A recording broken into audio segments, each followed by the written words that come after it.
In many examples, we've used this reference to access an instance variable that had the same name as a parameter of a given method. So we're going to revisit that here and also show you that this reference can be used to explicitly invoke methods of your class as well, and talk about the fact that this reference is used implicitly anytime you access an instance variable or another instance method of your class from an instance method of your class. So let's go ahead and take a look at this example. And for the very first time, we have two classes in this file, one called thisTest, which is public, and one called simpletime, which is not public. Only one public class can be declared per file. If you define more than one class in a file, when that file is compiled, each individual class will have a separate .class file stored on disk. So when this program is compiled, there will be a thisTest.class and a simpletime.class file in the folder wherever the program is compiled. Now let's start by taking a look at our class simpletime, which has the key features of this program.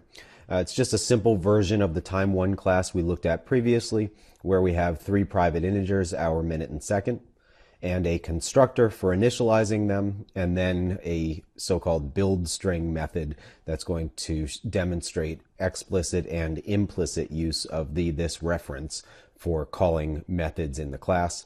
And finally, towards the bottom of the class here, we have a toUniversalString method that produces a string format consisting of 2 digits for the hour, minute, and second. Now, let's go back up here to the constructor for a moment. This use of this reference we've seen many times now, where a constructor or another method of a class has a parameter that has the same name as one of the instance variables.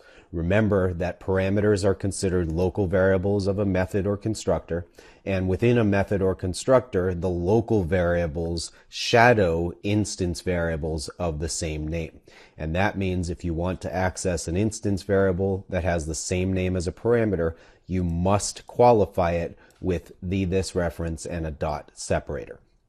So this syntax has been used frequently in a variety of our examples. Now, down here in the toUniversalString method, we also explicitly used this reference to access each of the instance variables. In this case, we do not need to qualify hour, minute, or second with this dot because, number one, there are no parameters to this method. Number two, there's no local variables in this method, so there's nothing that can shadow the instance variables. And for that reason, if I were to remove this dot, it still knows that this is the hour member of the simpletime class because that's the only hour variable that's in scope at the moment. Within the class's scope, each instance method of the class has access to all of the instance variables of the class and the other instance methods, and also all the static members as well. But because there's no shadowing going on here, I actually don't need this dot that I had put in here for demonstration purposes.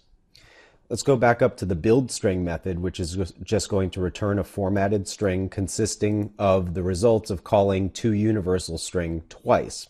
Now, you'll notice here that this keyword and the dot separator are used in line 34 to call toUniversalString, but not used here in line 35. When I run this program and build string gets called, you see that both calls produce the exact same values. That's because they're both being called on the same object, and this reference is used implicitly in the second call to say which object to interact with.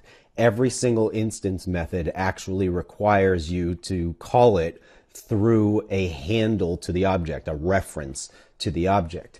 When you're inside the object itself, using one of its instance methods, you can do that explicitly by using this reference, or implicitly, in which case the compiler inserts here this dot for you underneath the hood so that you're invoking the method through a reference to an object of the class.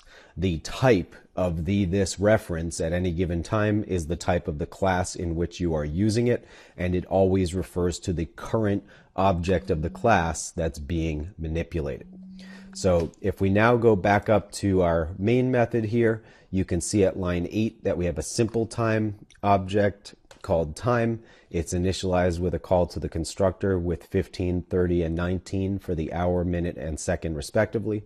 We then say to print out a line of text consisting of the result of calling time.buildString, and that method, as we just saw, calls to universal string twice on the time object on which buildString was called. So inside of buildString in this example, when this method is executing, the this keyword is actually referring to the time object that we created back here at line 8.